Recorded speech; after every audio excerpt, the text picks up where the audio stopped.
That's a good idea. It's not too bad. That's about the only thing it's useful for you. Hey? Oh, we're live. Okay, hi. Hey, everyone. Good evening. So I was funny offline. I'm online. Here's Johnny. Discombobulated now. What was he talking about?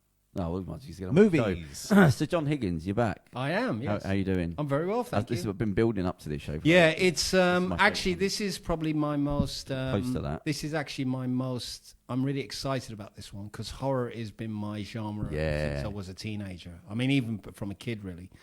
So what I've got tonight is my top 10 and the list of honourable mentions because... As I'm sure you probably gather, horror films are very divisive and very opinionated about their choices. So if you have major discussions with people, there are debates about, well, I didn't think much of that film, and why did you pick that one? And I actually quite like that one.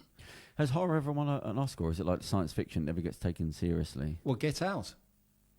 I didn't see that. Get Out, the Jordan Peele film won. It was on TV the other day. Yeah, but it won. It was significant. Was that the one with the black villain? Yeah, girlfriend? it was a bit like the Stepford Wives. I mean, it's actually a pretty good movie, but it's really Jordan Peele who's done really well with Us. I mean, I saw Us recently, and that's an even better movie. Oh, really? I didn't see Us. What did it win the Oscar for? Best screenplay, and I think Jordan Peele might have. I think he won Best Director. So, to somebody who doesn't know about it, what's the difference between best film and best screenplay? Like, what's the difference? What's screenplay specifically mean? Well, screenplay is the script. So it's the most... That's the film? The screenplay is the template from which the film is made. So that shouldn't be in the Oscars, though, should it? That's a book. It is, no. So you have, in the Oscars, you have best film, you have best foreign language. But isn't that quite disrespectful, then, if the guy wins screenplay, but you fail to get the Oscar for the film? Happens all the time. Best director doesn't always win best film. I think that would be a bit of a slap in the face. Which is strange. I mean, if you take something like... the best film must be best director, then. Yeah, ideally, yeah. But it doesn't work. Well, and maybe have a best performance. If you take 1974, Robert Towne won the screenplay. That. Robert Towne won the award for best screenplay for Chinatown, which is consistently regarded as the best American screenplay of the last 30 years. Is that the one with Kurt Russell and the spinning hands? No, that's... what? The thing to the Chinatown, that's Big Trouble in Little China. This is Jack Nicholson as Jake Gittes, and it's a crime thriller from the 30s. It's set against the backdrop of a water shortage, and it's got John Huston and Faye Dunaway. So this Get Out, was that a good film? It's a good film. I mean, it did really, really well. I think people liked it. I mean, I didn't because I'm so versed in horror anyway. It reminded me a bit of Stepford Wives, and I think the key thing is there's a lot of stuff out there. A lot of the stuff in the modern horror landscape is actually modelled on past glories. So people like Eli Roth, for example, and Adam Green have modelled their films on the films of the 80s, stalk and slash films, which I grew up watching as a teenager. Right. But with things like the Fright Fest, which has just celebrated its 20th anniversary, you get a good sense of what the films are. There's films from all over the world, and they've really put together a great program of things. And the great thing is you get a chance to meet some of the talents. So in the case of the last 2 or 3 years, there's two names that I must mention. One of them is Curtis David Harder, who has done some really great ones. He did a movie called Spiral and Harpoon and What Keeps You Alive, which is one of the films from last year, which is about this lesbian relationship that goes into the woods in the lake. And it's like lesbian relationship goes into the woods. No, but it's set again. It's set. This lesbian couple go to a lake to discuss their relationship, and then basically something happens. It's got really some delicious twists.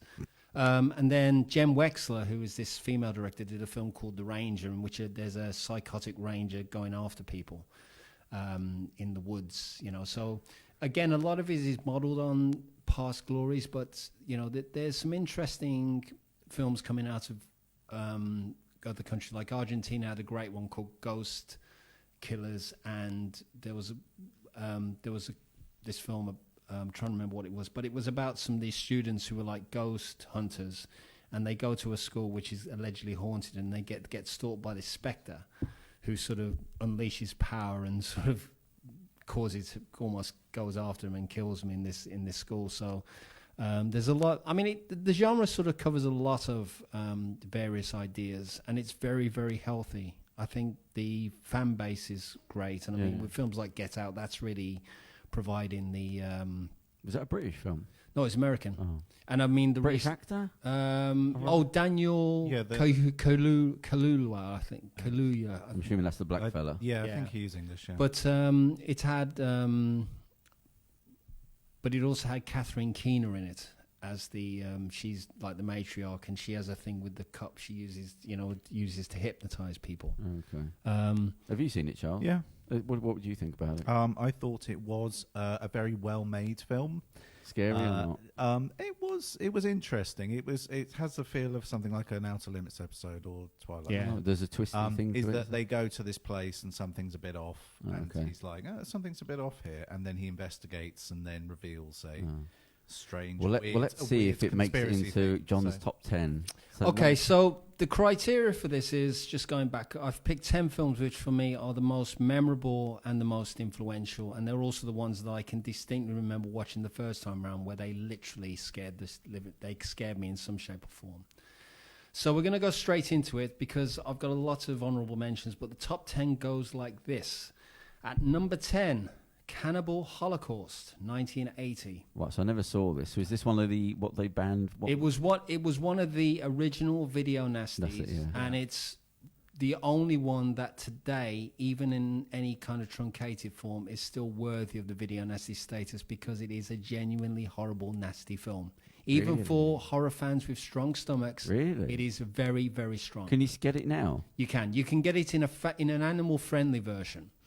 Because basically the original version featured a lot of real life animal cruelty. So for example, the most infamous scene is a turtle getting killed. Oh God! And there's like muskrats and stuff, but it kind of sort of briefly appeared in VHS form in some version in the early 80s, but then because of the DPP list and the VRA, it wasn't given a certificate. No, it was genuinely a controversial film. I mean, even Ruggero Deodato, who was the director, he actually appeared in court in Italy because they genuinely thought it was they felt some of the killings were maybe too real. Right. Yeah. So the basis of this story is a camera crew goes off to South American jungle to film a documentary called The Last Road to Hell, and they disappear.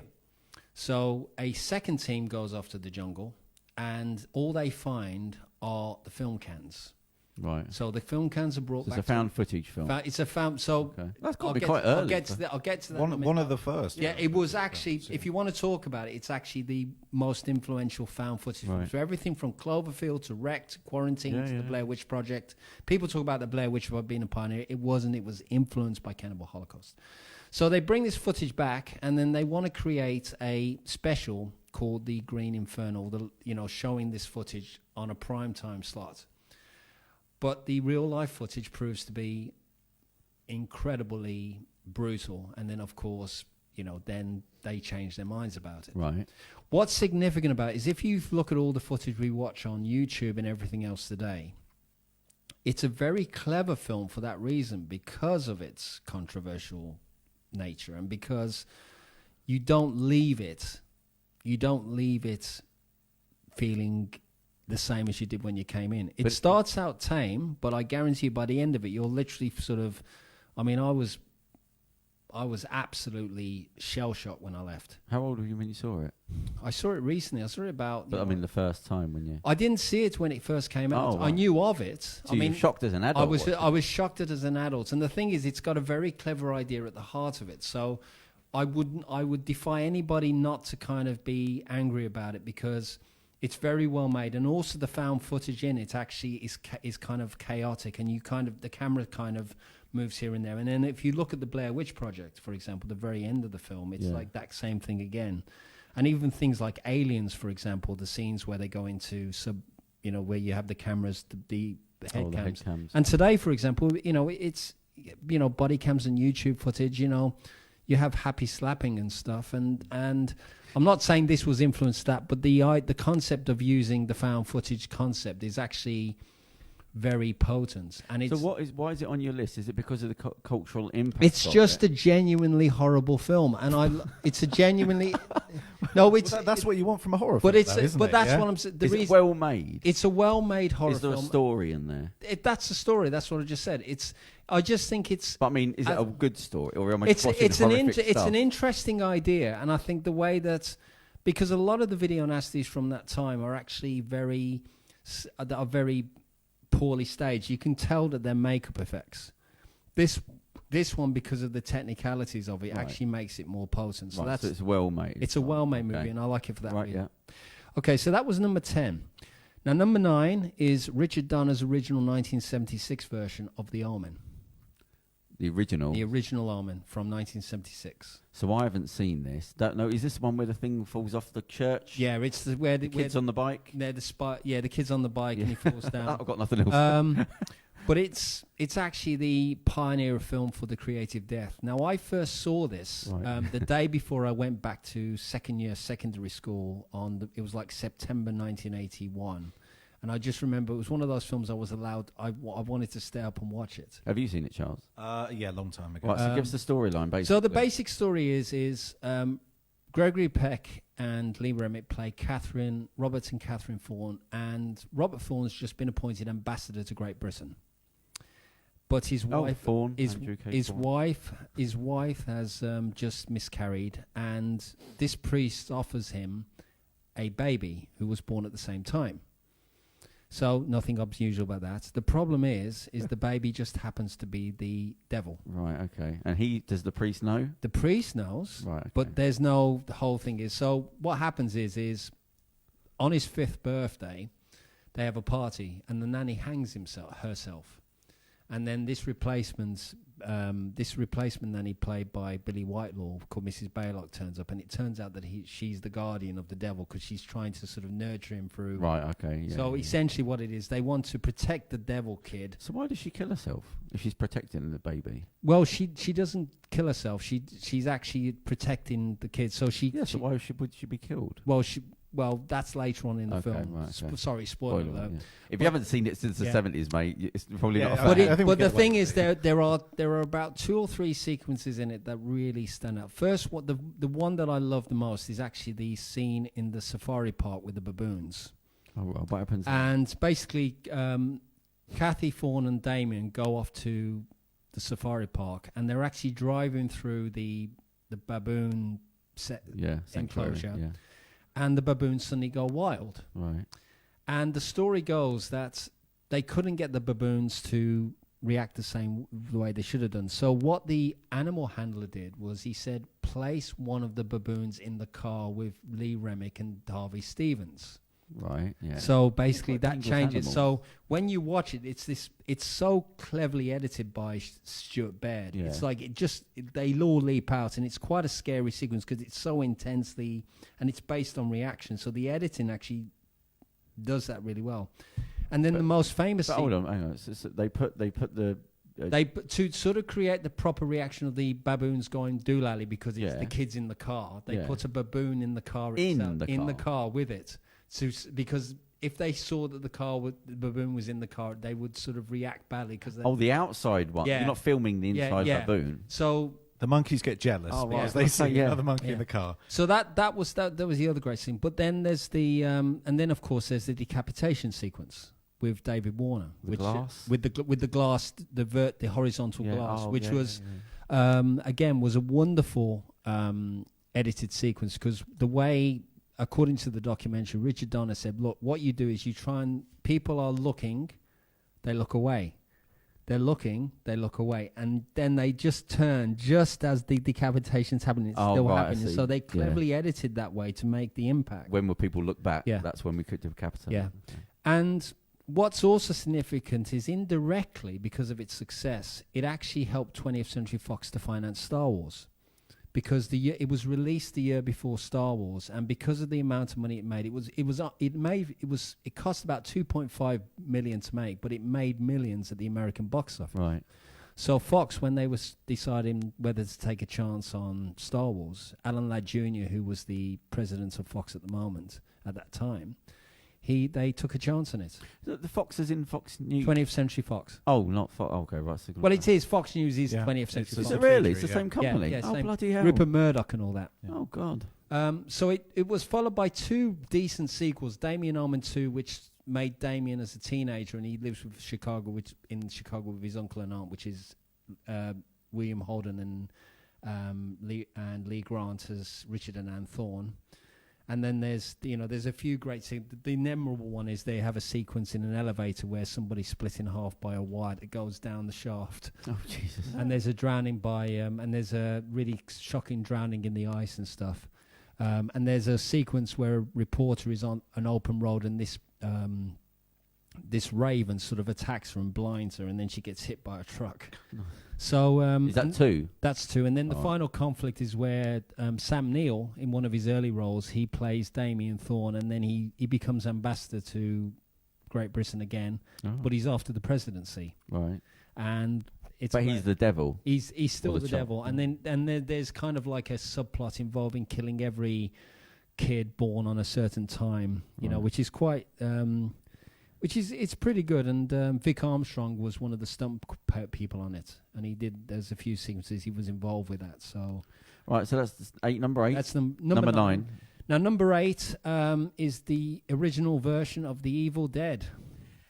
Right, original. This is the first one, the very original one from 1980. I always get confused between the Evil Dead original one and aren't they similar or something like that? Well, there is. There's Evil Dead. Because I'm watching it, I always getting confused. There's Evil Dead. There's Evil Dead 2, which is effectively a comedy remake of the. And then there's Army of Darkness, which is so that which is even more the second one. That's the medieval one. So it was a remake. That's why I'm getting confused. The second one is effectively a sort of. But it works remake. Just as well anyway.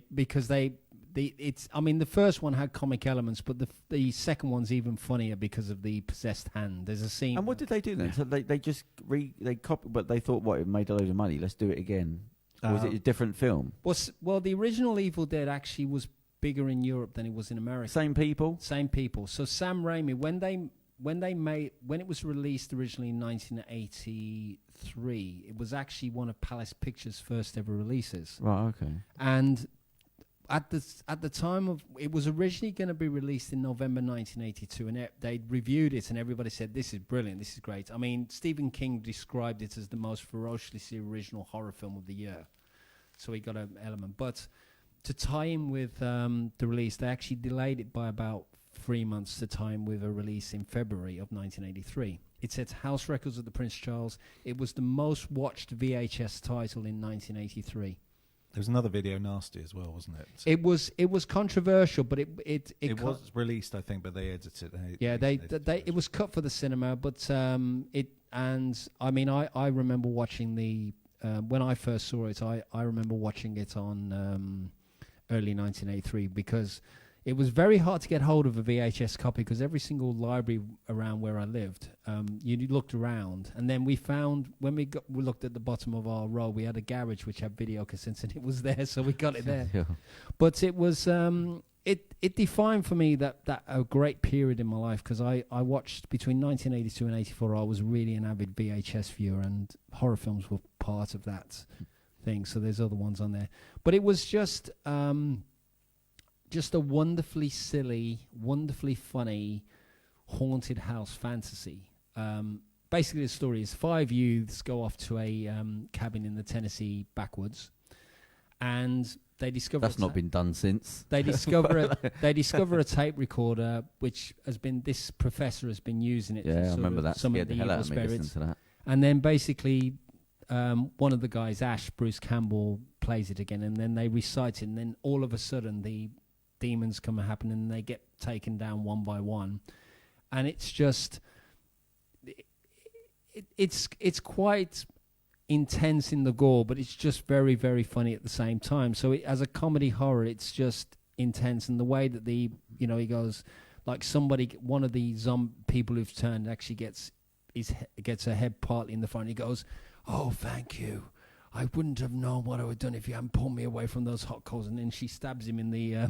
She stabs him. But it's just like... Was there many other films that cross genres like that with the horror comedy sort of thing? Plenty. I mean, there's things like... I mean, a lot of the key horror films of the 80s that were successful actually used elements of humour in there. Like what? Give me another one. Well, I'll talk about some of those because the point is, a lot of the movies in my top 10 are actually using that humor in a big way anyway. So that was my number 8. Now, number 7 is Poltergeist, the original 1982 version, which again, I think probably prompted more nightmares about clowns long before it did. Yeah. I mean, I feel that the clown in Poltergeist still freaks me out today. Are you going with it as a Steven Spielberg film? No, who was the Toby Hooper. But who was he being directed by? Well, there was a thing. Well, yeah, the whole controversy was that Spielberg was the producer of the film, right, and Toby Hooper was the name director on there. But there was a rumor going around at the time that because Spielberg was actually on the set a lot of the time, well, he was producer. It looks like a Spielberg but they film. But they said also it's his story because he wrote the story. Yeah, it's got to be. And Spielberg produced it with Frank Marshall, and it's kind of it's one of those that I think. I think if Hooper had handled it a bit more, there would have been a lot more of it. But it's still a very wonderfully dark tale. I mean, it has that kitchen scene with the chairs that freaks me out. I love that scene where the chairs, the chairs are around the table, and then all of a sudden they go down and then it stacks up. There's the scene where one of Oliver Robbins, the kid, he picks up the fork and it's actually bent out of shape like Uri Geller. It's just totally freak out. But there's the the kind of the whole, the TV sequence and, technical effects. It's wonderful visual effects by Industrial Light and Magic, which won the visual effects in 1982. The Jerry Goldsmith score is fantastic. And I saw it in 70mm. They had a 70mm print at the Prince Charles. And again, it's just fantastic. I mean, great cast, Joe Beth Williams. I also like Zelda Rubinstein's. There's a wonderful exchange between Zelda Rubinstein and Craig T. Nelson, where Craig T. Nelson is standing. Who's she? She's the little medium. The little lady, yeah. And he said, and he's standing there like that, and he's going, and Joe Biffins goes, "What are you doing? What are you doing?" He goes, "I'm communicating with her." And then you hear her up the stairs, "Yes, I hear you. I just don't like trick answers." So that's my number set. That's the other one. But did Poltergeist win any awards then? What was it? Sound? It won the best sound and best visual effects. Okay, so that's good. I tried to watch the remake recently. Didn't even bother, mate. What do you think of it? It was terrible. Did they copy the film? Like, was the storyline? It was just too slick, and they had. I think they missed. It's one of those that. Did it feel like a family? Like it had that, because that Poltergeist had that. It was just great. I mean, it had a, it also was, I think it was quite haunting because Heather O'Rourke, the kid who played Carol Ann, she died after shooting Poltergeist 3. I think she died of some rare disease. A heart thing or something. Heart thing, which is quite shocking. So, and I mean, going back to The Omen, that film had a lot of haunting deaths. So, for example, there was a plane that actually took off, Hawker Siddeley, which the producers had hired, and the airline said, if you give us this plane now, we'll give you a discount the next day. Anyway, a bunch of Japanese businessmen got into the plane. It took off, hit a flight of birds, and then crashed. Oh, blimey. And then Greg, apparently, there's a documentary online, The Curse of the Omen, and Gregory Peck's son died shortly before the film was released, was made. So it's quite shocking in that way. Anyway, on to number 6, and it is. For my money, one of the all-time great Stephen King adaptations, and again, it's from 1976, and it's Carrie, the original Carrie. Yeah. Again, I think this demonstrates why some of the physical effects of the horror genre of the 70s and 80s worked a lot better than some of the CGI effects. I mean, the Kimberly Pierce remake with Chloe Grace Moretz was a little too slick and reliant on CGI. It had Portia Doubleday as the evil thing, who's the daughter of the late Frank Doubleday, who played. He was Carpenter's right hand man. He played the one in Escape from New York, and he was also the gang member who shot the kid in Assault on Precinct 13. Oh, okay, yeah. It actually works better than the novel because they structured it in such a way, but it features. I mean, the prom sequence for me is such a shocking moment. It's got a great cast. I mean, with William Katz, John Travolta, Pippa Laurie, Amy Irving. Forgot John Travolta was in that. Yeah, he played Billy Nolan, who's and then there's of course Sissy Spacek, who I think invested the naive. I thought she worked a lot. She made that role a lot more memorable than Chloe Grace Moretz, because with respect to Chloe Grace Moretz, she should have been. I think she comes along after Kick-Ass. She's playing the waifish character. I didn't feel she was the right person for the role of Carrie White, because Sissy Spacek had that transition. She plays the when you see her at the beginning, you see elements of the ESP, but when she goes into the thing and then you see her eyes widening and she's that whole final sequence. She totally sells it, doesn't it? So it really comes down to the performance at the end, and she absolutely nails it. Yeah, you but totally believe it. Yeah. You know? And then of course there's that incredible shock ending, which I'm not going to reveal, but it literally, to give you a testament to its power, we watched the film at about 4:00 in the afternoon, and it's about 5:45, and the lights, you can see the daylight in there, and we're sitting there in a living room like that. And we literally freaked out. We jumped, and then we enjoyed. We were scared so much we watched it a second time. So it was like we watched the tape again. But it's.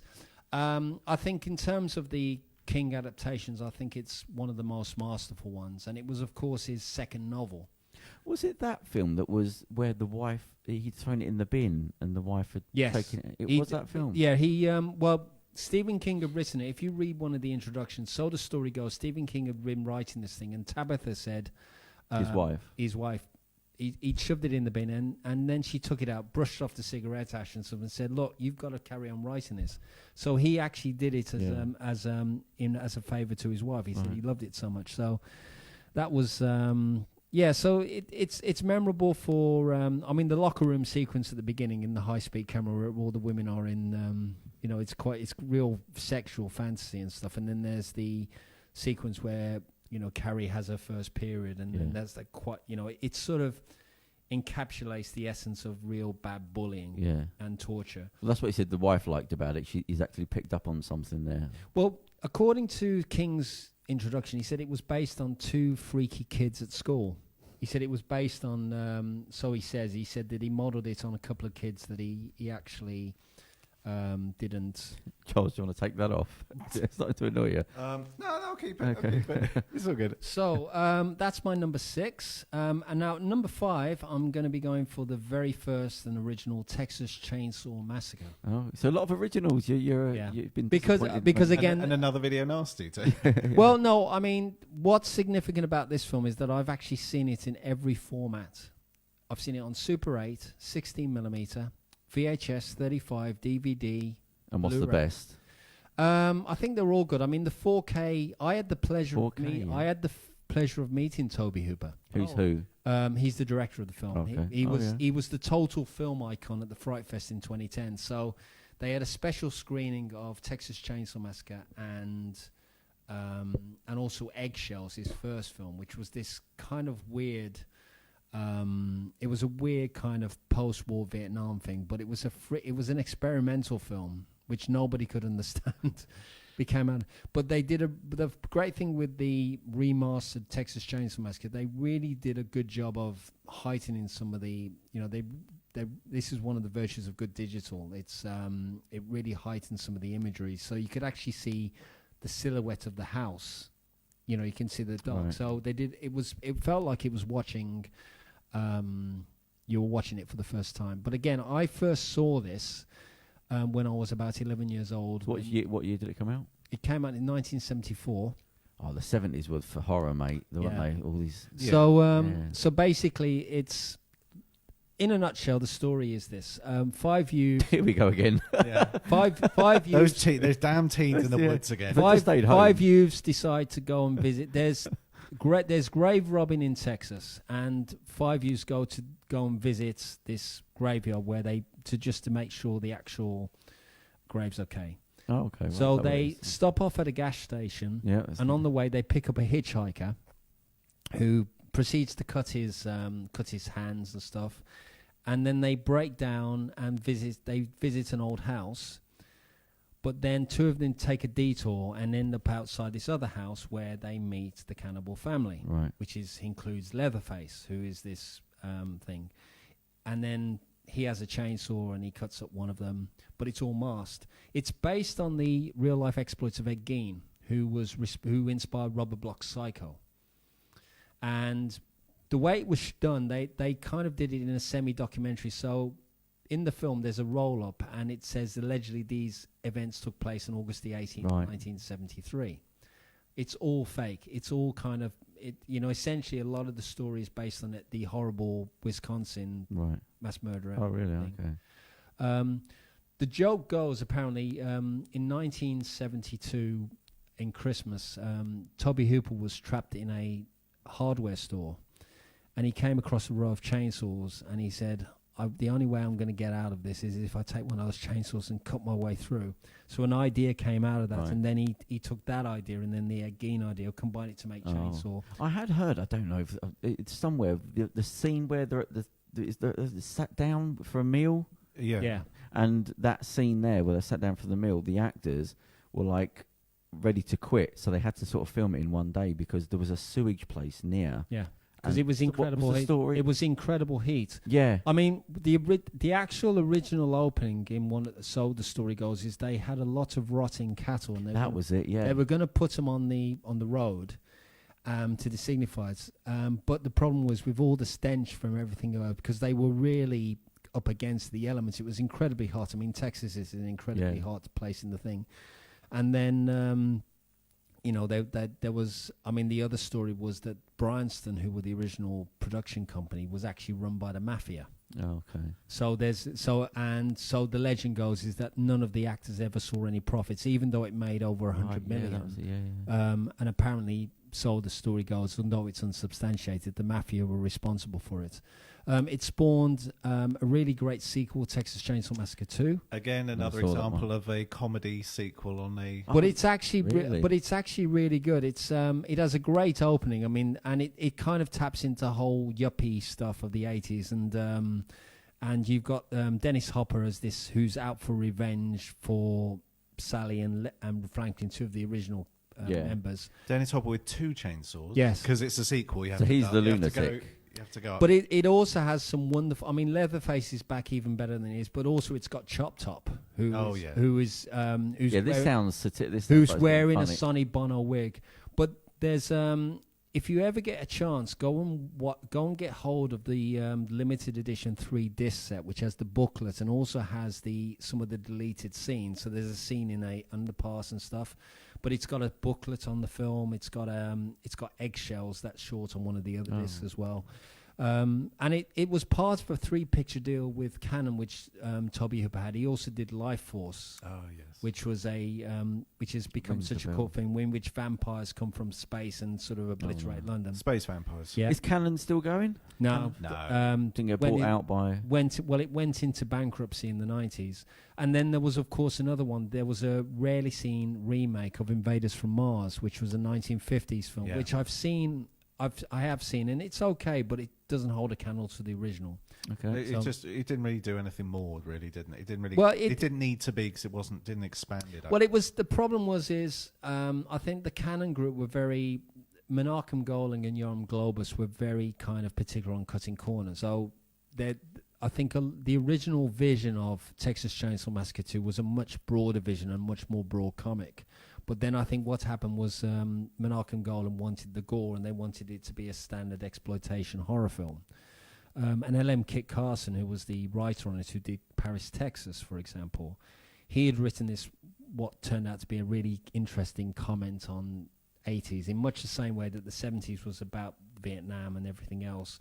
I think the thing about the horror films of the 70s is when they first came out, people weren't talking about the subtext. They were only tapping into the gore and the horror. Yeah. Whereas today, audiences are a lot more savvy. I think today, audiences do see the films for what they are. If you take the Romero films, for example, Night of the Living Dead and Dawn of the Dead and Day of the Dead, they all kind of had a thematic thing about the social culture and the disintegration of the world and stuff. It was always about the end of the world. And this is what I think a lot of the themes in those movies do tend to focus on, but the horror tends to get in the way of the social. But was the 70s also lucky for the directors it produced? It was just luck. There was some, I think, like anything, I think a lot of the filmmakers came out of film school. I mean, Toby Hooper and John Carpenter and Wes Craven, for example. Well, Wes Craven was actually part of that.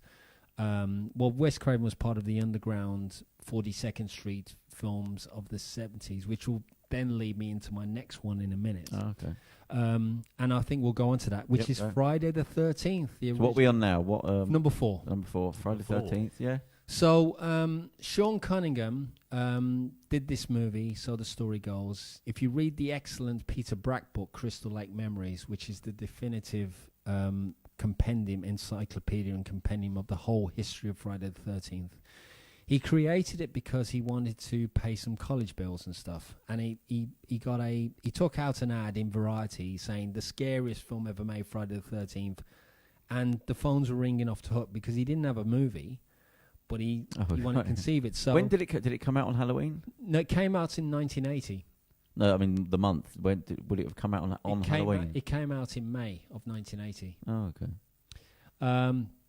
But again, it's Victor Miller, who was the writer, was told by Sean Cunningham, go and watch Halloween, and then they did a thing like go to pick an isolated summer camp, and then they got Tom Savini on board to do some of the effects. The way that Sean Cunningham described it was like a magic show. You know, you try and fool the audience into thinking of it. And I think he did it really well. That's a good idea. Again, simple story. Camp in 1958. Couple of camp counselors are killed by a mysterious assailant. The place is plagued by closures and jinxes. And then in 1980, a guy called Steve Christie decides to open it. But there's a weirdo called Crazy Ralph saying, "You're all doomed. You're all doomed. You're going to Camp Blood, ain't you? It's got a death curse." and then basically people start disappearing one by one. It's played by a lot. I mean, Kevin Bacon is one of the actors in the. Is he really? In the film, long before he did phone ads, but he also forms the basis of one of the most memorable killings, where there's an arrow that comes through the bed, through the inside, through the actual neck, which is really good. Yeah. And that was, of course, courtesy of Tom Savini, who had just come off Dawn of the Dead at the time. Oh. And it spawned great sequels. I mean, Friday the 13th Part 3 is worth watching in 3D. And I've seen it in 3D, and it's just brilliant. I mean, the effects are really iffy now, but it works really, really well. Lots of people passing things. Here, have this pack of crisps. But the actual, like a joint through. There's a joint that gets passed through there. But the most memorable scene is when Jason crushes the skull. But the thing is, when you look at it now, you can tell that it's a prosthetic head, and you see it's been designed for the 3D, but you see the head going in like that. But you see this really awful. The eyeball is literally on a wire, and then there's a scene where a guy's doing a handstand and he's walking along there, and then all of a sudden Jason just goes buff. But it's worth watching even in 2D. It's a really great crowd pleaser and stuff. And Any awards? Didn't win anything. No, really. Might have won some of the genre awards. And then there's Friday the 13th, the final chapter. How many are there? There's a few now, aren't there? Right, so going through it, there's Friday the 13th, Part 2, Part 3D, Part 4, the final chapter, Part 5, A New Beginning, Part 6, Jason Lives, Part 7, The New Blood, Part 8, Jason Takes Manhattan, Part 9, there's the final Friday, and then Jason X. And then you have like the remake, which is Friday the 13th. There was a remake in 2009, which is. I think in my head I've got some films confused. Halloween and Friday the 13th. What's the one with Jamie Lee Curtis? Halloween. That's Halloween, yeah. And that's not Friday the 13th. No. Okay. Right. Okay, so. But Friday the 13th. But Jason. Yeah. Jason. Well, with the mask. Yeah. The hockey mask. I thought that was Jamie Lee Curtis. No. He has a. Captain Kirk. Yeah, William Shatner Captain mask, Kirk painted mask. white. Oh, fucking hell. All right. Okay, so that's number 4. So we get into the top 3, and as I say, I'm thinking that definitely 2. John's going to come up with. One begins with E and one begins with T. E.T. No. Let's see. We'll see. Number 3. Okay, so number 3. Well, I did name this as my favourite horror film of the 1980s. Yeah, and it's a definite classic, and it's The Thing. Yeah, there you go. There you go. The original. The remake, not the original. That was 1951. But this is the. Oh right, yeah, that's right. Yeah. So again, this I got slapped down there. And not a good film. It's one of those 50s films I do. I haven't seen it. Well, I've seen little bits. It doesn't look bad. It's actually a. I mean, the original film is actually pretty good, but it's a different type of film. It doesn't capture because it's James Arness who was Marshall Dillon in Gunsmoke, and he was a 7 foot tall. That's right. They regard him as an alien carrot. I can't. They were in a shed. They were in a hut or something for a while. Yeah, I seen. But he does have one of the all-time scares where they go up to a door and they open the door and he's literally standing behind it. Right. But John Carpenter actually says that it scared the hell out of him when he was a kid. I mean, things like it came from outer space was another one when he saw that. I regard the thing as one of the most accomplished of the 80s. It literally contains some of the best visual effects ever, physical effects ever, thanks to Rob Bottin, and it's a much more faithful.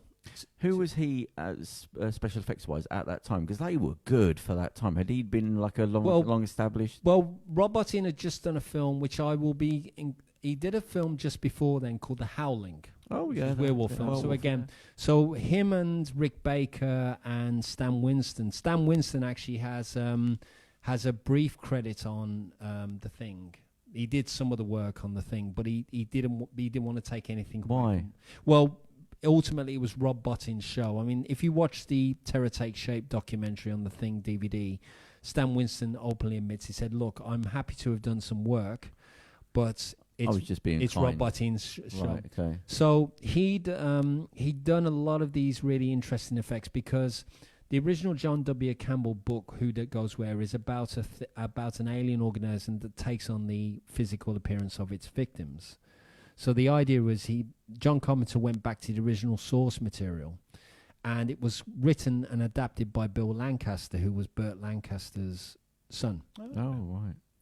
So it had been going on for a while, and then so the story goes, when the film first came out, it was literally a disaster because it came out 2 weeks after E.T. Right, yeah. And then, but funnily enough, as time has gone on with like Blade Runner, along with Blade Runner, The Thing and Blade Runner are actually two of the films that actually surpass it. Whereas E.T., although it made a lot of money, has not regarded itself as not been as memorable, even though it won Oscars at the time.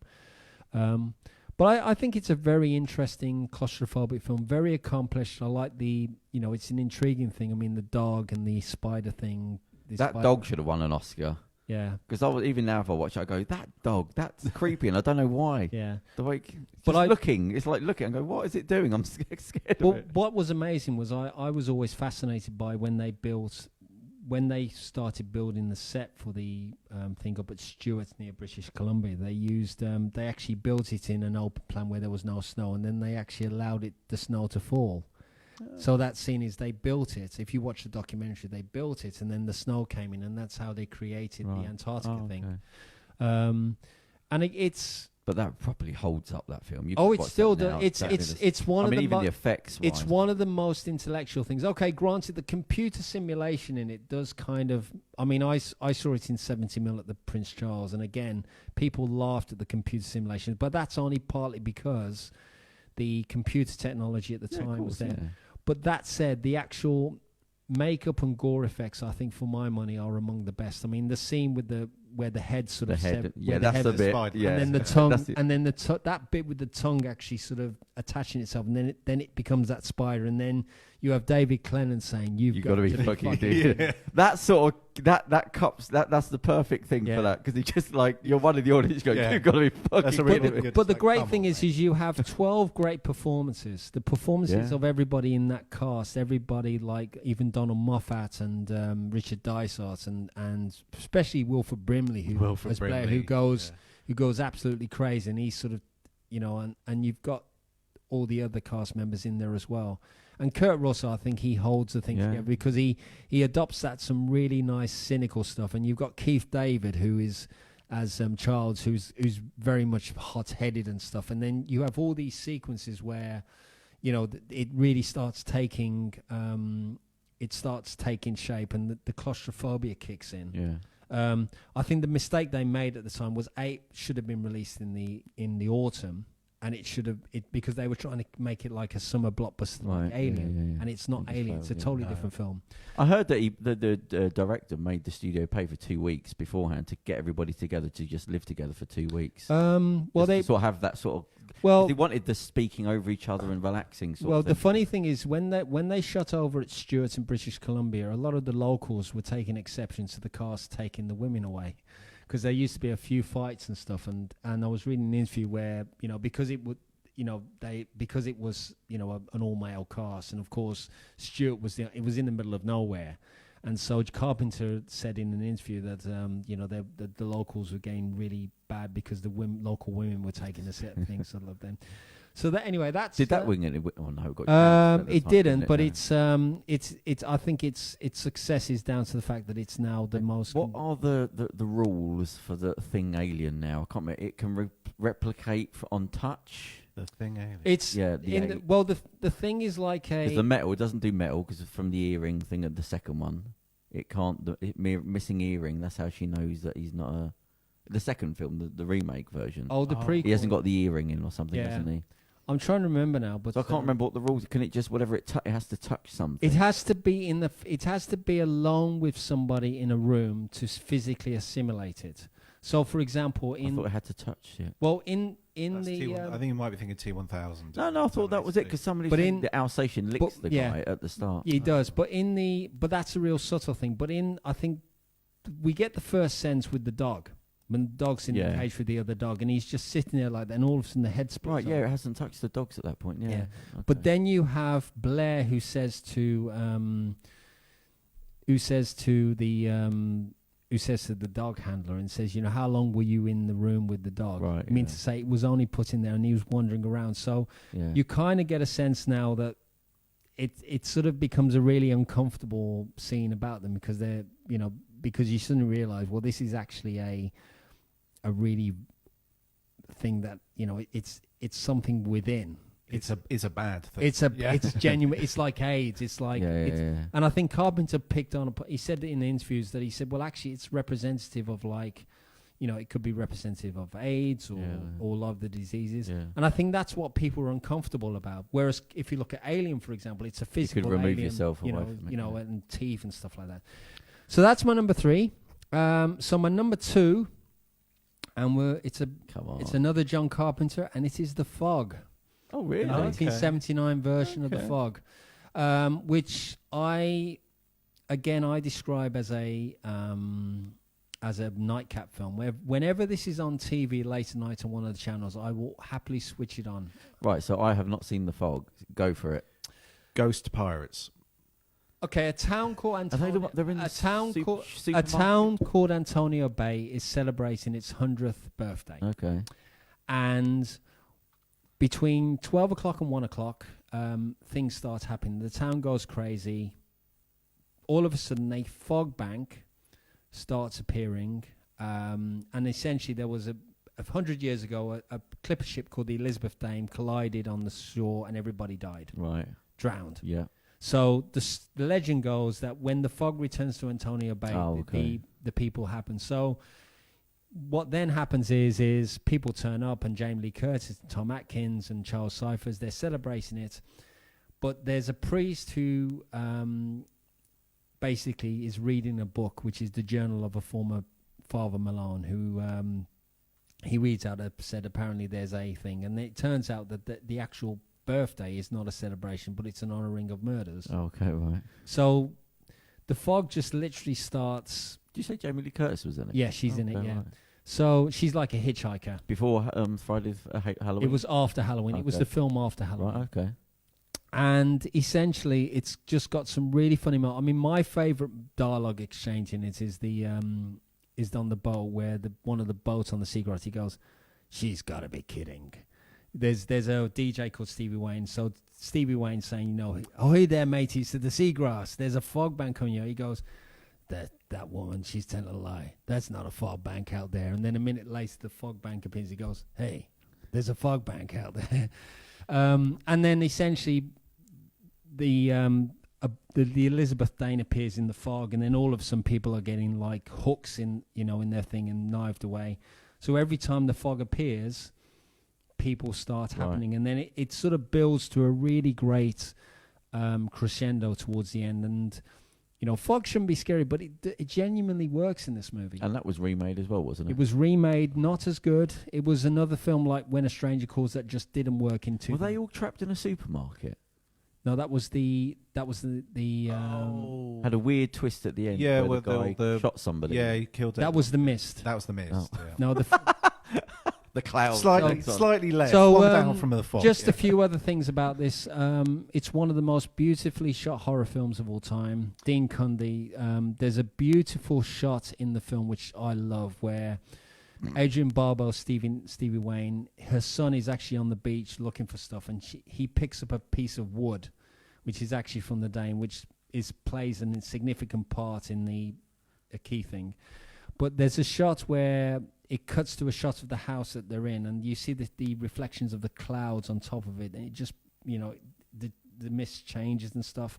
And I think the wonderful color scheme in it and the cinematography, it's probably one of the most beautifully shot horror films of all time. Oh, really? Yeah. Okay. What year was it? 1979. Any awards? No, probably won a few of the genre awards, but not too much. Oh, blimey. So hang on, can I ask, before we get to there, can I ask you a stupid question? Right, you've got to face one thing, right? The fog or the mist? Which one's more dangerous? You've got to make it through the night. Is it acid mist? I think the mist, probably, with those bugs. The mist that you would go for Yeah. Well, the thing is you have more. Well, I think they're both along the same lines, because there's a scene in the mist which I did like, where like you see the bugs. You think they're bugs, in. Yeah, there are bugs in the mist, and then all of a sudden you think, oh, they're just little things like that, and all of a sudden they suddenly turn out big, and they're huge. Oh. So you'd prefer to face the mist than the fog? Yeah, I'd have more chance in the fog. Well, anyway, random question. So the big one.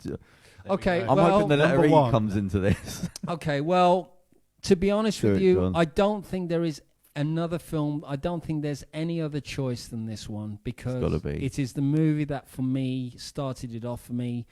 I was 13 years old when it first appeared on TV. 1978. Stick with it. No. I'm about to tell you. No, but I will reveal it in a second. Okay. And it's a movie that I was genuinely scared for years. I actually hid it under the bedclothes. And it is, of course, Halloween. Oh, right. I buggered that one up. So basically, the original... Jamie Lee Curtis, we are. Yeah, I would safely say that I was haunted for ages watching it. Really? Yeah.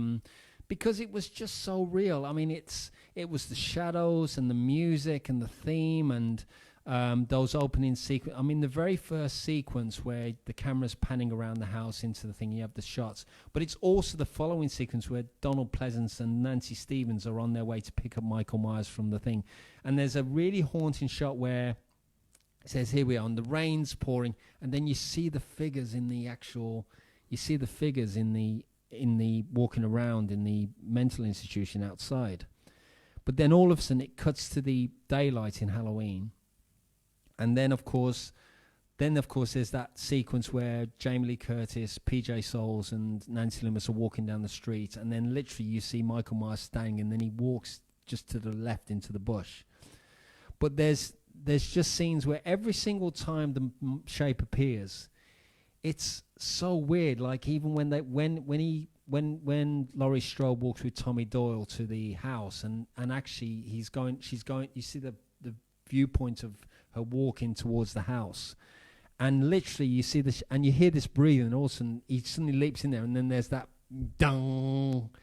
The music and the sound design is really makes that. And then there's things like there's the scene where Laurie Strode's in the class, and she actually sees him outside the thing with the car and stuff. There's there's other elements in it. I mean, there's the scene where just after Linda's boyfriend's killed and he's wearing the sheet with the glasses. That's a haunting moment.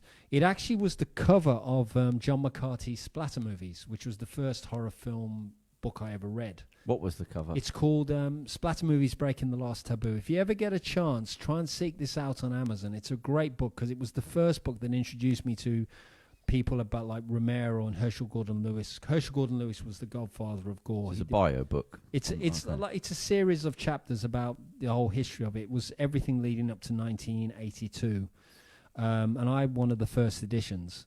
But it had interviews with George A. Romero and Tom Savini and Herschel Gordon Lewis. It had, there was even interesting enough, there was even a chapter on the Wild Bunch. Okay. The whole extreme violence at the end of it. Yeah. But no, I loved it for, I just remember it was one of those rites of passage movies. It was like, kids want, when you had to stay up and watch a film on a Friday. And what was amusing was it was on TV on a Friday, and I thought, oh great, I'm going to go into school and I'm going to see this movie. I'm going to be really cool with the kids. ITV late night. It was actually a season of horror films on ITV when I saw it, and there was things like The Uncanny, for example, about the 3 films about the cats. There's movies. It's called The Uncanny. It's a horror film, and it's about cats as the horrible thing. So there was Peter Cushing was in it, and Ray Milland played he was a novelist, and he was trying to get scary stories about cats. So that was one of the other films that was on there. Cats kill people. Yeah. Kerem, you listening to this?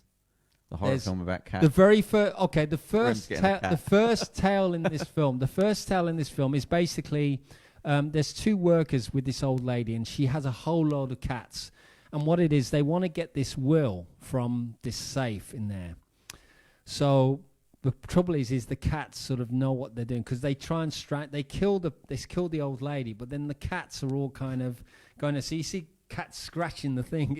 It's quite fun actually. And then there's a second one which is Black Magic, where I think this kid brings her cat to there, and then this jealous cousin sort of takes notice, and then basically the jealous cousin gets put in like a black magic star, and she shrinks, and then the cat crushes her. Oh, Jesus Christ! Right? Yeah, it's quite good. It was a Canadian film anyway, so okay. But no, I loved it for its. I think even the ending where he's literally walking straight towards the house, and there's those repeat things, where he comes back from the dead 3 or 4 times. But of course, it's sort of held together by the wonderful performance of Donald Pleasance as Sam Loomis, who was named after one of the characters in Psycho. Oh, John Gavin's character. Did how old was Jamie Lee Curtis when she was about 19? I think she was so young. Any awards? They won some of the like the genre awards, but didn't win. It didn't. Never taken seriously the horror film. Well, this was a different time. I mean, it's a different time now. Right. So those are my top 10. Yeah. So what happened to The Exorcist? What happened? Well, John, I was relying on you. Yeah, mate. but if you wait 1 second, honorable mentions. I was thinking Eraserhead also. Well, here is you're saying okay. Okay, so we're gonna. I've already talked about one of these, but I'm gonna start. These are the list of the films that almost made it. How many have you got? 1, 2, 3, 4, 5, 6, 7. All right, we'll have to rattle. Go on. But trust me. Right, let's go. Number 1. Honorable mentions. These are not in any particular order, right, but I'm just going to go for it. Okay, so the first one is the original Nightmare on Elm Street. Yeah. Okay. David Freddy Krueger. Yeah. Really great idea about somebody haunting teens in their sleep, a child molester, and then killing them in reality. Fantastic scares. The killing of Tina Moore. The Amanda Wyss, the original thing where she's sort of on the bed and she falls over. Yeah. Who plays Freddy Krueger again? Robert Englund. Robert Englund. Yeah. So. I mean, basically, it's just a shame that it was a little too parodied, with the exception of New Nightmare, which I think is a really great re-imaging, where Wes Craven and Heather Langenkamp, who were in the original film, actually play themselves, and it's about the Freddy Krueger haunting them in real life. It's a nice idea. I've got to, of course, mention Psycho, which is, for me, I think we can't have Halloween without Psycho, because that inspired it. I've already talked about Texas Chainsaw Massacre. What year was Psycho? 1960. Oh, okay. I've already talked. It was black and white, wasn't it? Yeah. But was it made because it had to be black and white, or did they choose to be black and white? No, Hitchcock basically couldn't get it financed by Universal, so Right. he used his TV crew from Alfred Hitchcock Presents and then made it by his own production and then actually chose to shoot it in black and white. Say, yeah. And I think it works really effectively. Yeah. I mean, they used, I think it was chocolate sauce for the blood. Well, it just goes to show that I think that the colour remake they did, the Gus Van Sant. Well, that was a shot. Yeah. But that in colour didn't work. It didn't work. No, it didn't work. Oh. But it was unnecessary. Okay, yeah, it was unnecessary. Okay, so moving on just briefly. Texas Chainsaw Massacre 2 I've already mentioned. Underrated cult sequel. Fantastic. Going on to next, Final Destination. Which I think was fantastic. A bit like a Twilight Zone episode, but I love the fact that it had that premonition was quite scary, and then it sort of opened up, and then you had all these wonderful. I mean, the shower killing was quite good, and I think also the bus. I haven't seen it, so I don't know what's. Okay, so the shower scene. The premise of this one is a group of students are flying to Paris, and one of the kids, teenagers, has a premonition about the plane blowing up and crashing. Right. So he wakes up and then has a fight with one of the other students, and then they're actually taken off the plane, and then the plane genuinely does explode. Right. And then, of course, there's this mystery about them cheating death and stuff. But then all of a sudden, the people who survived the flight start to die one by one. Right, okay, like they should have been dead. Yeah. Okay. So what it is there's there are a lot of creative deaths. So in a way, it's kind of been inspired by The Omen, but it works really, really well. I mean, Final Destination 2, 3, 4, and 5 are all... so Final Destination 2 is about a traffic crash. So they're all independent films, so there's no storyline running throughout. No, they're different concepts. So the second one's about a traffic accident. The third one's about a roller coaster. The fourth one's about a racing car track. And the fifth one's about a bridge. Oh, there's always one big thing where people should have died but didn't. Yeah. So spoiler alert, but what happens at the first one? What's the explanation? Is it a possession or something? It's just that God, the devil, death catches up. Death catches up with it's you. like fate or the So, universe. But it's kind of. But for me, it's a real beer and curry movie. It works really well in that case. And then moving on, Tucker and Dale versus Evil. Okay. Yeah, I've only just heard about this recently, and I liked it. The theme of it. The concept is so the idea is this subverts the whole idea of teens going to the woods and falling foul of hillbillies. Yeah. The difference with this one is that the hillbillies are the good guys and the teens are the bad guys. So it's even though the bad stuff happens to the teens, but it's still the bad. It's by accident. But what happens is one of the girls has an accident in a boat, and they take her back to the cabin, and then the teens seem to think that she's been antagonized and tortured, like youth experience torture.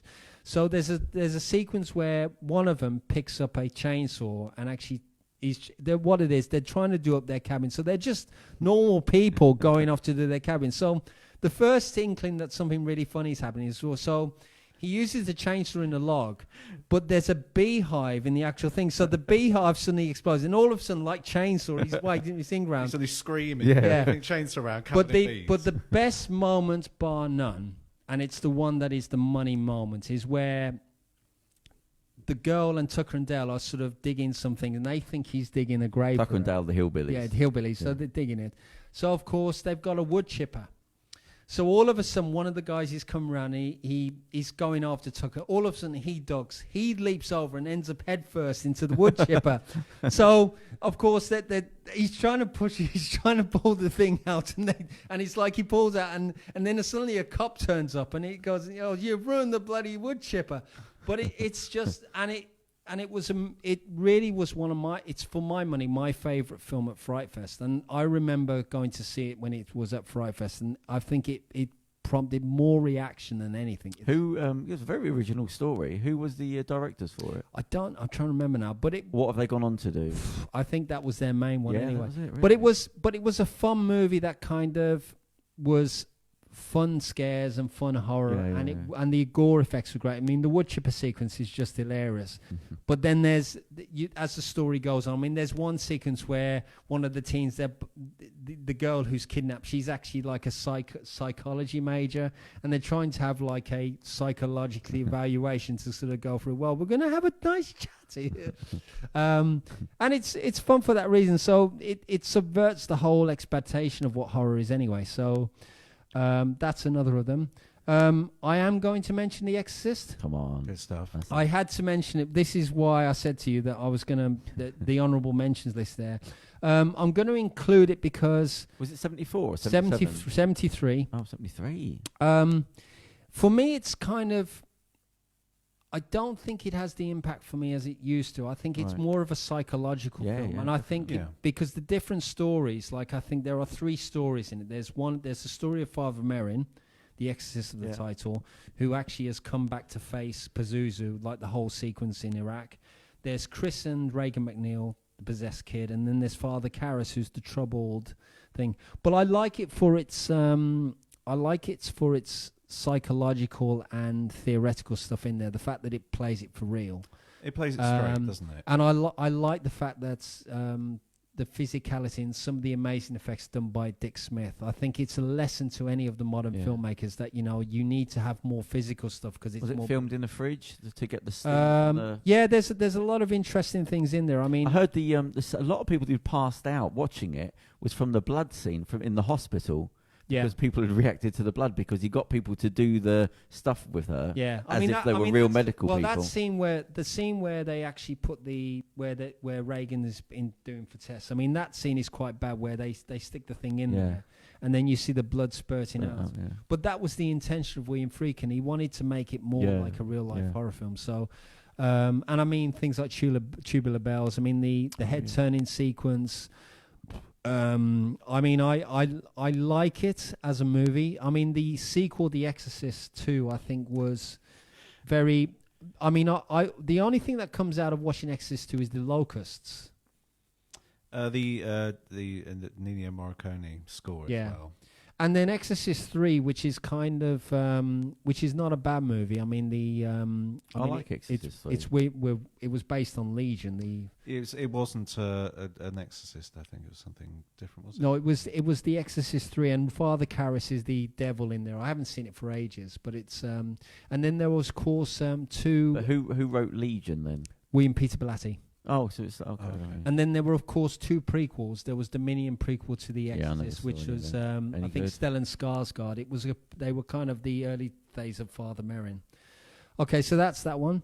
I'm going to include Invasion of the Body Snatchers, 1978, the Philip Kaufman film, which is the second version. Is that with Donald Sutherland? Donald Sutherland, Brooke Adams, which again is one of the few remakes of a 1950s film that actually is a match for the original.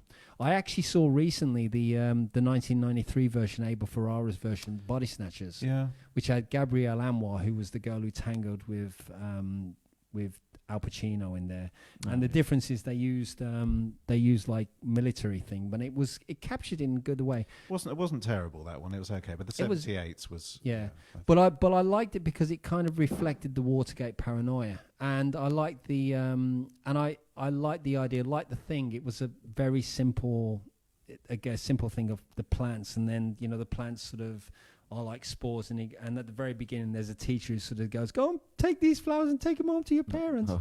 And then it just captures it in such a way. I mean, there's Kevin McCarthy, who was the original hero in the original film, he says, oh, you're next, and he gets run over briefly. And then Don Siegel, who's the director, he played a taxi driver in it.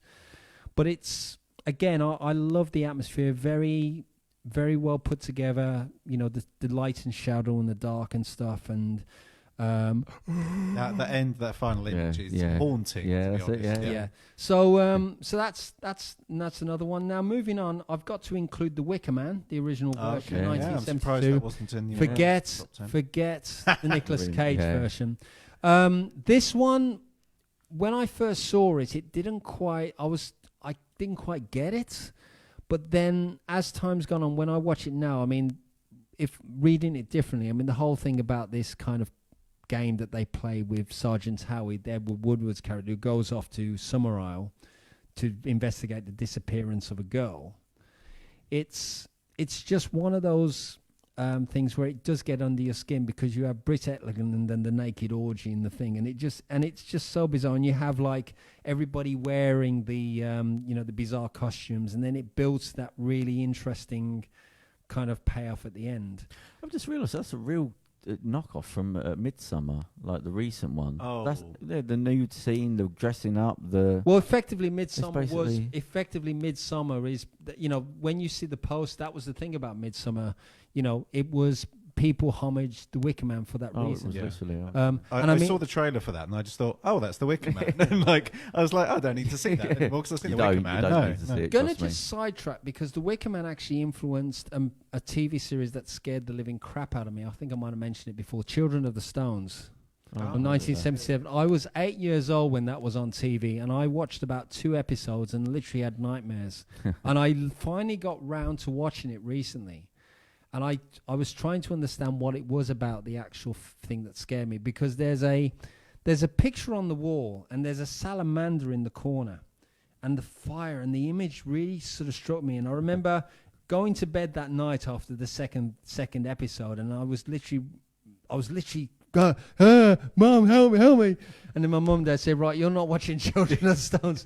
But it took me about 30 years to watch it again, because because I never got to the end of it. But it was also the kind of eerie vocal choral music. Yeah. Again, it's an odd tone, and there's something just off. Tone, yeah. And even at the very beginning, I watched the closed sequence where there's a rock in the middle of the road, and there's a woman it transforms into a woman with the very first thing. And it featured like Gareth Thomas from Blake 7. Because he was in it. He played the professor. Oh, The tone's been slightly off. That was in Midsummer as well, I just remembered. Yeah. Like they do the tone, but it's just slightly out of... Again, if you go somewhere, something's a bit weird. Odd, yeah. And you go, oh, what's going on around here? And then you sort of investigate, and then something dreadful happens. Yeah.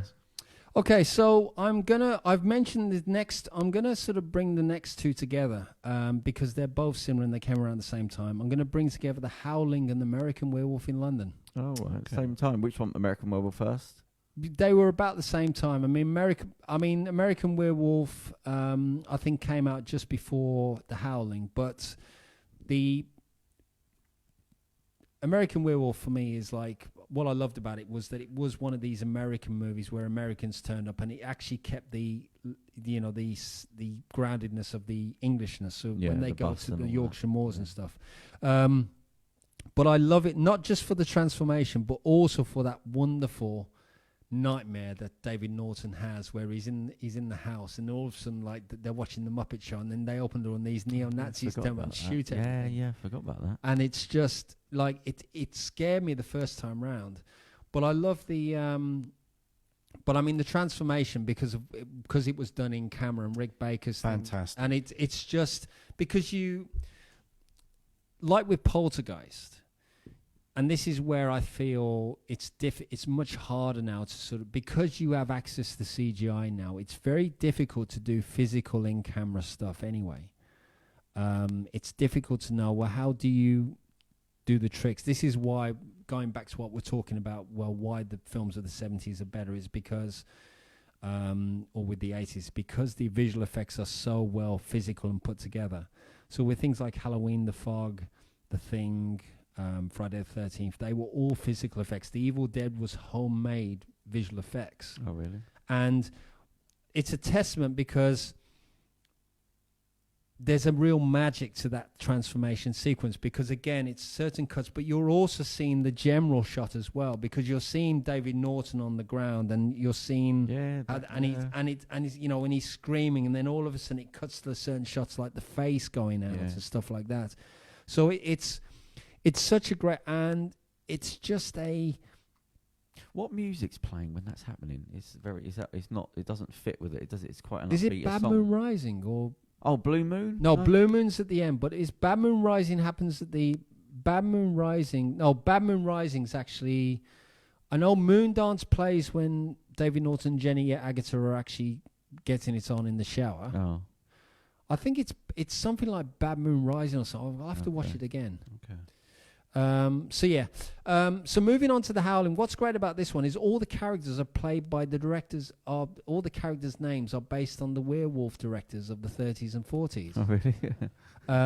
And again, Rob Bottin, who did the effects on the thing, this was, again, if you watch the transformation in this film, the whole story is Dee Wallace, who was the mother in E.T., she's a reporter and she's trying to track a sex killer. But then she realizes that they go to this country retreat where they're all werewolves. And is it a comedy or is it? It's comedy horror. I mean, Patrick Macnee is actually Patrick Macnee is like a I think he's an expert on lycanthropy. Lycanthropy, yeah. Yeah. So yeah. So those are two there. Now I'm gonna incorporate David Cronenberg now. And I'm going to include 3 of his movies. Okay. In no particular order: Scanners, Rabid, and Dead Ringers. I know the first 2. I don't remember the third one. Dead Ringers was Jeremy Irons playing twins, dual roles. No. And he plays Beverly and Elliot Mantle, who are gynecologists. Okay. And they fall in love with Genevieve Bujold, who's got like a weird kind of cervix. And then one of them falls in love, and then there's a bit of a battle between them and stuff. But it's quite a haunting thing because they use a very radical gynecology stuff. And there's a nightmare scene where they pick up like all these, they've created these really weird instruments, tools which are like, and there's a scene on where one of them goes a bit crazy and becomes a bit of an addict. So I saw it in 1989 at the Odeon Leicester Square on opening January 1989. It's just one of those genuinely haunting films where it just gets into you right from the get-go. And it's just genuinely haunting because Jeremy Irons is absolutely excellent in the twin roles. It was originally it was based on a book called Twins, and was originally going to be that, but it came out the same time as the Arnold Schwarzenegger film, so they changed it to Dead Ringers, and David Cronenberg wrote it. Scanners is ESP. Famous for the head explosion. Head explosion. I remember, yeah. And Dick Smith, who did the effects on The Exorcist, he actually was part of the team for there, and he created. There's a climax where they use a lot of physical effects, where Michael Ironside and Stephen Lack are battling, and you see some really interesting makeup effects, and the veins popping and stuff. But the head exploding is actually the thing that makes it, because and as I understand it, Gary Zeller, who was one of the effects people, he was actually, so if you physically look at this, how it worked was the actor who was playing it, they put the head on the table, and they had a SWAT. Gary Zeller was actually sort of behind the table, using a SWAT team shotgun. Oh, right. And then literally when they did that, he actually shot like that, and then literally the whole thing exploded. So when you watch the sequence, that's how they did it. So it was done off shot. And I think they trimmed the shot before the release of the film where the body flopped forward. But it's a wonderful, it's strange enough, somebody described this as a bit like a James Bond film. Like they, because in a way what it is, Stephen Lack is Cameron Vale, who's basically a vagrant. And he's recruited by Patrick McGoon, who plays Dr. Paul Ruth, into this company called Common Amalgamate. And they're sort of wanting to get evidence against. There's 239 of these people called scanners who are like using powers. Right, exploded. So he wants Cameron Vale to infiltrate the organization to sort of get Revok. But there's kind of a interesting subplot about the film, and it's got an interesting thing about. There's a drug that they have called ephemeral, which is actually is basically meant to be a pregnancy drug, but it has side effects. And basically, they sort of give people the drug. It's for pregnant women, but it turns out that it actually creates scanners. Oh, right. So Cronenberg actually had a really clever thing. It used a very medical, because he had a medical background, and I think it's a fantastic movie for that reason. But it has a score by Howard Shore. Because Howard Shore, of course, went on to do Lord of the Rings. He was one of his early collaborations was with David Cronenberg. So from The Brood onwards, he actually did a thing there. Yeah. So that's that one. I've got to include Rabid, the 1977 version. I recently saw this year at Fright Fest the Soska Sisters remake of Rabid, which is pretty good. Was this like a zombies-esque sort of thing? They get bitten and spreading the... No, what it is Marilyn Chambers, who was the Ivory Snow girl and a porn star in the 70s, it was her first dramatic role. So she plays Rose, who is the victim of a motorcycle accident. And the only place she can be taken to is a plastic surgery clinic. So there's a guy called Dr. Dan Kelloyd who has a radical plastic surgery thing. So he uses skin grafts in the arms. Yeah. Unfortunately, it has a side effects where there's like a spike in the pit. Right. And basically it's like a vampire thing. So what it is she starts spreading rabies in Montreal, and then basically the whole place becomes infected. Right, okay. And it's a fun one because it's a bit like one of the...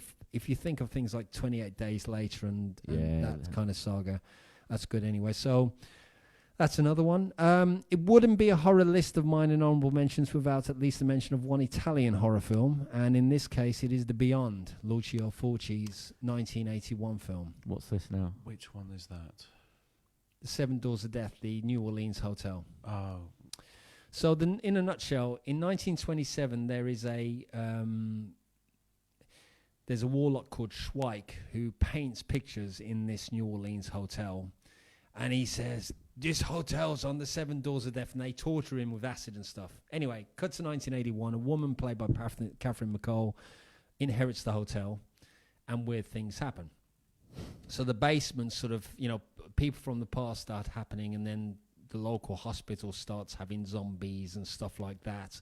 Don't loads of people's faces get melted with acid? Yes. Yes. Yeah. But it also has, if you want to talk about a wonderful exploding head effect, there's a scene involving a young girl, and Giannetti Di Rossi, who was the pioneering Italian makeup effects. There's a shot of him. There's a shot of a girl's head being blown off, and you literally see the whole thing like, she literally half the head's literally sort of gone. It's a wonderful shot, but it's a climactic thing in the hospital.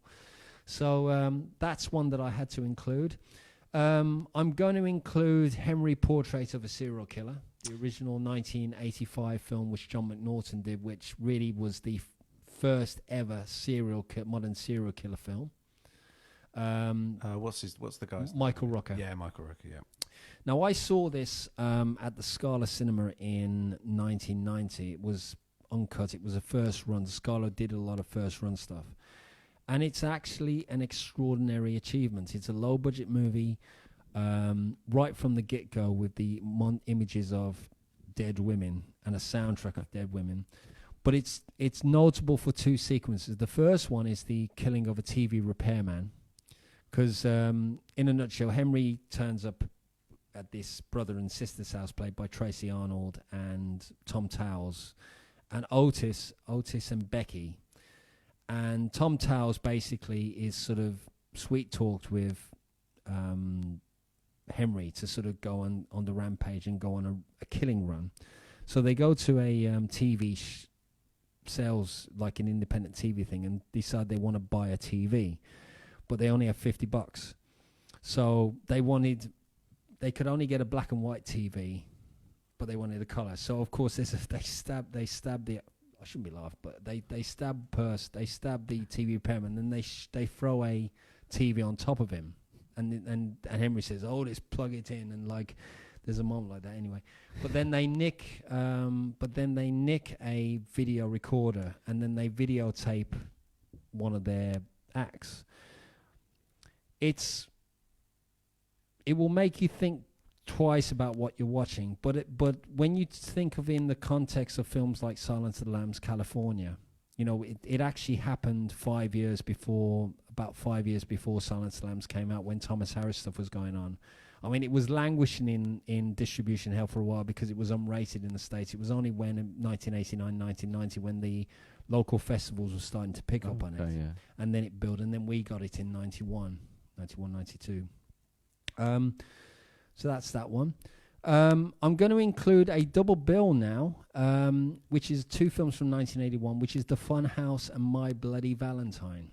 I haven't seen either. Okay, so this was one of the very last double bills in the UK. It was released in a double bill, and it had the tagline, "Pay to get in, pray to get out, the most terrifying 3 hours of your life."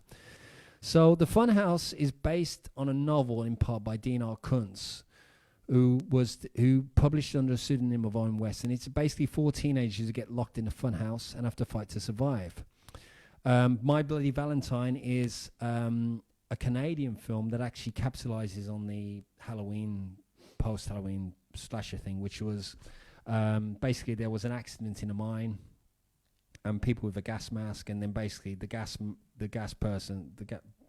in the gas mask sort of comes back and starts killing people on Valentine's Day. The town is called Valentine's Bluffs. If you get a chance, watch the 2010 remake in 3D, which is brilliant in 3D. That's fantastic. It's and it's more or less the same thing anyway. So those are those two. I'm going to bring up Trick or Treat from 2007.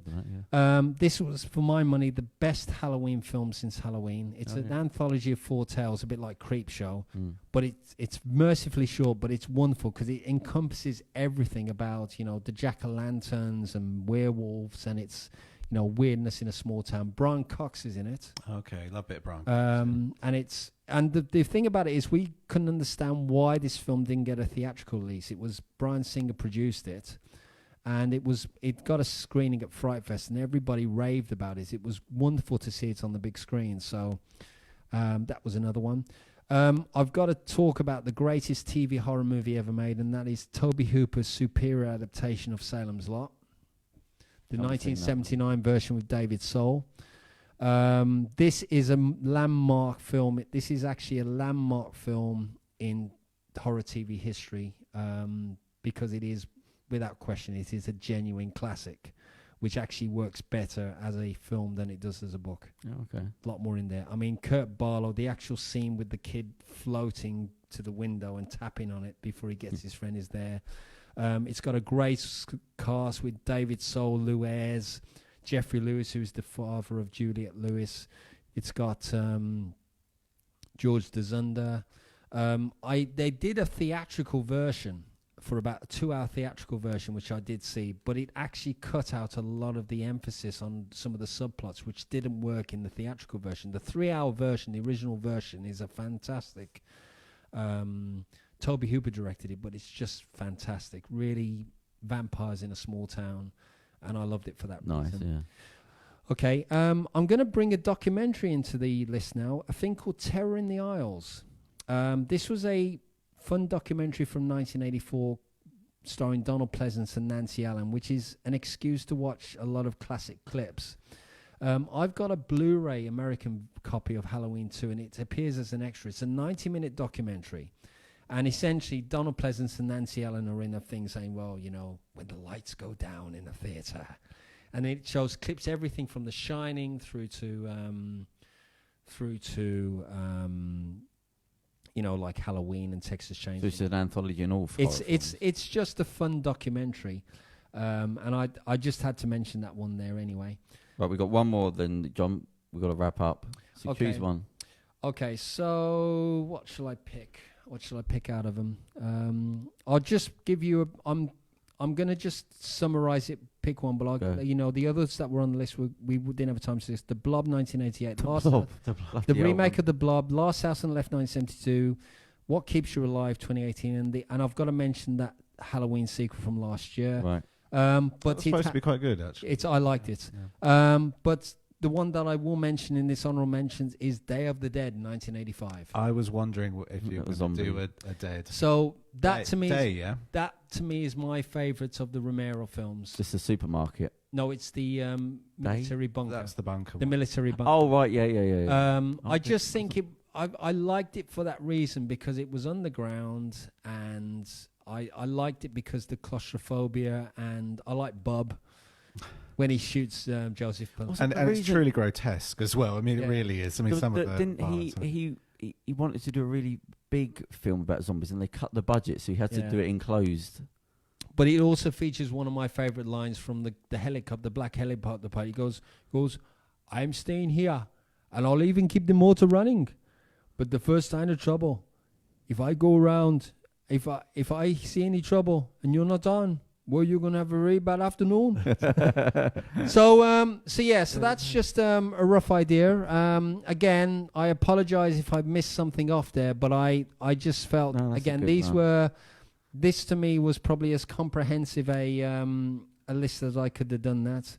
Is there any you would have gone for, Charles, that we missed out there? Dawn of the Dead is my person. Well, I'm thinking of doing a zombie podcast, so I thought, let's hold that there. Dawn, maybe Videodrome, which is I haven't seen that one. Very odd film, very disturbing. I saw that when I was too young. I saw that when I was about 10 or 11, and I loved it and watched it loads. And it's all about basically this guy going slightly mad from watching videos, a snuff TV show. Yeah. Oh, bloody hell! Was that in the 80s? Yes, another 80s. It was Debbie Harry. I mean, the scene about it is Debbie Harry has there's a scene where she puts out a cigarette on her breast. Oh yeah. Oh Jesus. But funny enough, again, going back to what we were talking about earlier on with Cannibal Holocaust, it's like again talking about the impact of cable TV. It kind of touches on when you look at.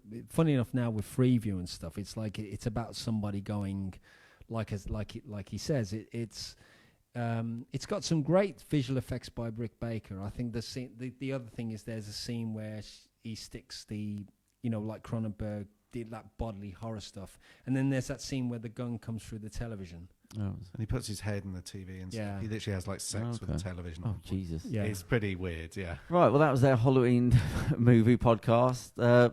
John, I don't know where you keep all that knowledge, but keep it going, mate. Definitely. Yeah. Enjoy that one. Yeah, no, I had good fun. Yeah, thank you very much. All right, well, thank you very much. We'll be seeing you again, John. We'll have discussions about that. But thank you very much. Cheers. Bye bye. All right, bye bye, everyone. Bye. Cheers. Bye.